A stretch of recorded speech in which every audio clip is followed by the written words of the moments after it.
కాంగ్రెస్ అధిష్టానం మెడకు చుట్టుకున్న national Herald కేసులో తొలిసారిగా సోనియా, రాహుల్ ఇవాళ కోర్టు ముందుకు వస్తూ ఉన్నారు. పాటియాలా హౌస్ కోర్టులో జరిగే విచారణకు ఇద్దరు హాజరవుతారు.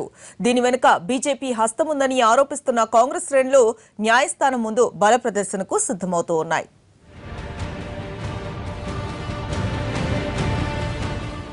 దేశ రాజకీయాల్లో ప్రకంపనలు సృష్టిస్తున్న నేషనల్ హెరాల్డ్ కేసులో ఇవాళ కీలక పరిణామాలు చోటు చేసుకోబోతున్నాయి. నేషనల్ హెరాల్డ్ పత్రిక ఆస్తుల వ్యవహారంలో అక్రమాలకు పాల్పడ్డారని ఆరోపణలు ఎదుర్కొంటున్న కాంగ్రెస్ అధినేత్రి సోనియా గాంధీ, ఉపాధ్యక్షుడు రాహుల్ గాంధీ ఇవాళ న్యాయస్థానం గడప ఎక్కుతున్నారు. హాజరు నుంచి మినహాయింపు కోరే అవకాశం ఉన్నా కాంగ్రెస్ అధిష్టానం అందుకు సుముఖంగా లేదు. తాను ఇందిర కోడలనని ఎవరికీ భయపడనంటూ ప్రకటించిన సోనియా కోర్టుకు వెళ్లేందుకే సిద్ధమయ్యారు. మధ్యాహ్నం ఢిల్లీలోని పటియాలా హౌస్ కోర్టులో విచారణ ప్రారంభమవుతుంది. సోనియా, రాహుల్తో పాటు సుమన్ దూబే, ఆస్కార్ ఫెర్నాండెజ్, మోతీలాల్ ఓరా మధ్యాహ్నం 2:45 కోర్టుకు హాజరవుతారు. కాంగ్రెస్ పార్టీకి చెందిన ప్రముఖ న్యాయవాదులు కపిల్ సిబల్, అభిషేక్ సింఘ్వి సోనియా, రాహుల్ తరపున వాదిస్తారు. నేషనల్ హెరాల్డ్ కేసును సీరియస్ గా తీసుకున్న కాంగ్రెస్ పార్టీ తమ నిరసనను పెద్ద స్థాయిలో తెలియజేయాలని నిర్ణయించింది. మధ్యాహ్నం 12:30లోగా కాంగ్రెస్ ఎంపీలు, సీనియర్ నేతలు ఏఐసీసీ హెడ్ క్వార్టర్స్ కు చేరుకోవాలని ఆదేశించింది. సోనియా, రాహుల్ కు మద్దతుగా సైలెంట్ మార్చ్ చేసే ఆలోచనలో ఉంది కాంగ్రెస్ హైకమాండ్. కొంతమంది కాంగ్రెస్ నేతలు పాదయాత్ర చేసే ఆలోచనలో ఉన్నారు. ఎవరైతే ఈ కంప్లైంట్ వేశారో సుబ్రహ్మణ్య స్వామి, ఆయన తరఫున ఎవరెవరిని సాక్షులను విచారించాలనుకున్నాడో వాళ్ళని క్రాస్ ఎగ్జామినేషన్ చేయడం ఇవంతా కొంత టైం పడుతుంది. అది దాని తర్వాత ఛార్జీ, అభియోగం, అది ఫ్రేమ్ చేయాలా లేదా అనే విషయం డిసైడ్ చేస్తారు. అది అప్పుడు చేసేటప్పుడు కూడా వాళ్లకు అవకాశం ఉంటుంది. సో దాని తర్వాత ఇక మళ్ళా రెగ్యులర్గా ట్రయల్ అనేది జరగబోతుంది. ఛార్జ్ ఫ్రేమ్ అయినట్టయితే అంటే రేపటి వరకు చాలా సంక్షిప్తంగా 2 అంశాలు మాత్రమే ఎక్కువగా అది నిర్ణయం తీసుకుంటారు. అది ఒకటి, ఉత్తరోత్తర వాళ్ళు ప్రతి హీరింగ్కు హాజరు కావాల్సి ఉందా లేదా అనే విషయం ఒకటి. దాని మీద కోర్టుకు పవర్ ఉంది.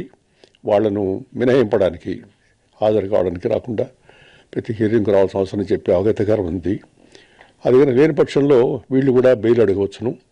బెయిల్ మీద విడుదల చేయమని చెప్పి అరెస్ట్ కాకుండా ఉండేదానికి అది కూడా వీళ్ళు అప్లికేషన్ పెట్టుకోవచ్చును. కేసు తీవ్రతను, కాంగ్రెస్ పార్టీ నేతల ఆందోళనను దృష్టిలో పెట్టుకుని పటిష్టమైన భద్రతా ఏర్పాట్లు చేశారు. కోర్టు ఆవరణలో ఉన్న షాపులన్నీ మూయించి వేసి పోలీసులు తమ అదుపులోకి తీసుకున్నారు. కోర్టు రూమ్ చుట్టూ 3 అంచెల భద్రతా వ్యవస్థను ఏర్పాటు చేశారు. మరోవైపు నేషనల్ హెరాల్డ్ వ్యవహారంలో కాంగ్రెస్ పై కేసు వేసిన బీజేపీ సీనియర్ నేత సుబ్రహ్మణ్య స్వామికి భద్రత పెంచారు. కేసు విచారణ సందర్భంగా ఆయనకు ప్రభుత్వ సెక్యూరిటీని ఏర్పాటు చేసింది.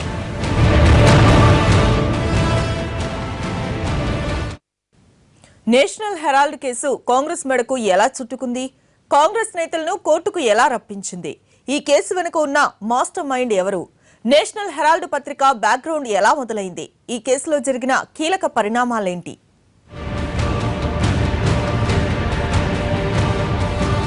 ఇది ఆషామాషీ కేసు కాదు. అక్షరాల 5,000 కోట్ల విలువైన అత్యంత ఖరీదైన కేసు వ్యవహారం. అసలు కేసే మూసేస్తారనుకున్న టైంలో అనూహ్య పరిణామాలు జరిగి తిరిగి కథ మళ్లీ మొదటికొచ్చింది.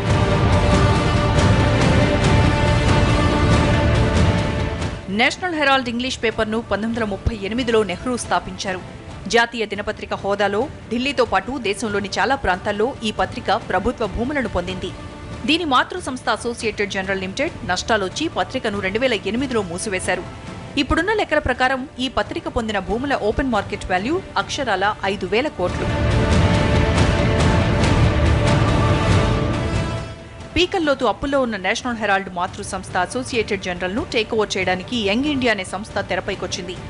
2011 మార్చిలో ఏర్పడిన యంగ్ ఇండియాలో సోనియా, రాహుల్ గాంధీలకు 38% వాటా ఉంది. 50 లక్షల రూపాయలు చెల్లించి అసోసియేటెడ్ జనరల్ను యంగ్ ఇండియా టేక్ ఓవర్ చేసింది. ఈ మొత్తం డబ్బును కాంగ్రెస్ వర్గాలే చెల్లించాయి. అలాగే ఢిల్లీలోని బహదూర్ షా జాఫర్ మార్గ్లో ఉన్న హెరాల్డ్ ప్రధాన కార్యాలయమైన హెరాల్డ్ హౌస్ మరమ్మతుల కోసం మరో ₹1 కోటి రుణ రూపంలో సమకూర్చుకుంది కాంగ్రెస్. అయితే ఈ భవనం విలువ 1,600 కోట్ల రూపాయలుంటుందన్నది అంచనా. ఇంతటి విలువైన ఆస్తిని కాంగ్రెస్ పెద్దలు కారు చౌకగా కొట్టేశారని అప్పట్లో ఆరోపణలు వెల్లువెత్తాయి. 2012లో బీజేపీ నేత సుబ్రహ్మణ్య స్వామి ఈ కేసును ఫైల్ చేశారు. నేషనల్ హెరాల్డ్ దినపత్రిక ఆస్తులను అక్రమంగా స్వాధీనం చేసుకున్నారని, నిబంధనలను అతిక్రమించారని ఆరోపించారు. కేవలం 90 కోట్ల అప్పు కోసం 5,000 కోట్లున్న కంపెనీని రాయించుకుందని ఆయన చెబుతున్నారు. దీని వెనుక చాలా పెద్ద కుట్ర జరిగిందని ఆయన కొన్ని ఆధారాలు కోర్టుకు సమర్పించారు. దీంతో విశ్వాసఘాతుక నేరం కింద గత ఏడాది జూన్లో సోనియా, రాహుల్ గాంధీలకు సమన్లు జారీ చేసింది కోర్టు.